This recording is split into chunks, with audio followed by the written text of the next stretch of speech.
Good morning po, good afternoon mga kababayan.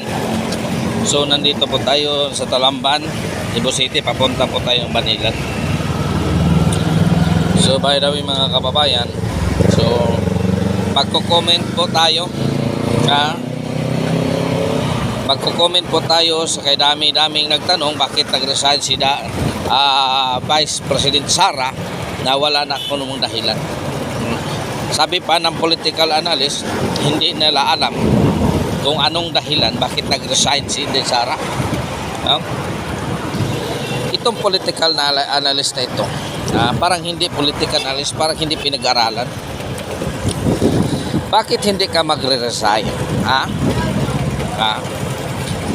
Binaboy nyo na ang aking syudad. Binaboy nyo nga ang Davao City, nandun ako nakatira. Hindi nyo nga na ako nirespeto bilang Vice President ng Republic of the Philippines. Tapos sasabihin ninyo, walang dahilan na mag-resign si Inday Sara.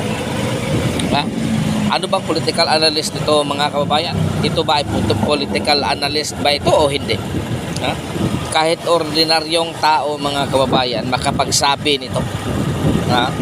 Para sa akin para sa akin mga kababayan, sinong hindi magre-resign sa ganitong klaseng sitwasyon? Binaboy nyo nga ang iyong lupang sinimulan, kung daan kang doon ka sinilang, binaboy na ng administrasyong ito. So bakit hindi ka magre-resign? Para ano pa? Para sa ano pa? Para sa Unitim? Propaganda? Wala nang dahilan mga kababayan na hindi si Inday Sara mag-resign. Talagang magre-resign siya. Hindi wala.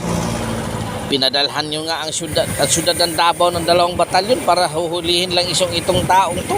So bakit hindi nahuli? Tapos sasabihin niyo bakit nag-resign? Ano bang iniisip niyo?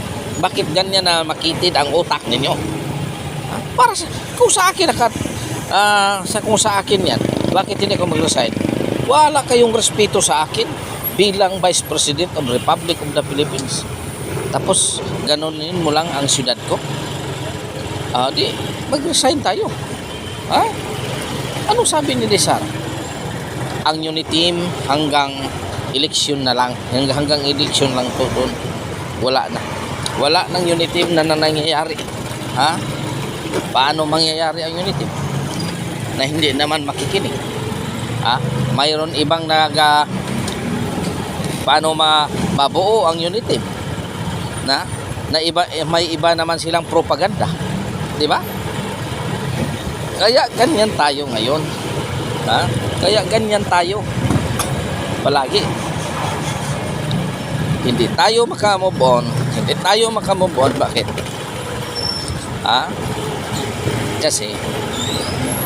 Kasi may iba-iba ang propaganda, hindi talaga unite. Kasi may mga political interest ang bawat isa. Anong sinasabi ng Unitim sa simulat sapul? Si Bongbong muna, pagkatapos si Inday Sara. Pagtapos ngayon, marami nang lilitaw na tumakbong presidente. Unti-unti na sinisira ang pangalan ng mga Duterte. Kaya ito ang pinaghahabol ng mga Duterte. Ito ang hinahabol talaga. Bakit nyo sisiraan ang mga Duterte na wala namang ginagawang masama? Inalisan nyo ng pork barrel yung confidential fund. So para ano pa? Mas nakikinig pa kayo sa ibang congressman dyan kaysa kang Inday Sara. Nakagniting pa nga ganit kayo Kung paano yung yan ngayon? So kung sa akin lang mangyari yun, talagang magre-resign ako pa. Bakit? Kung walang Unitim, mamamatay ba si Inday Sara? Hindi. Hindi. Bubuo si Inday Sara ng bagong team. Itong Maisog Rally ang bubuo na. Kasi dito na rin kami nakiisa sa Maisog. Kaya kayo Huwag na lang ganyang huwag kayo magsalita na bakit nangyari, bakit nag-resign si Sara, wala namang dahilan. Anong dahilan?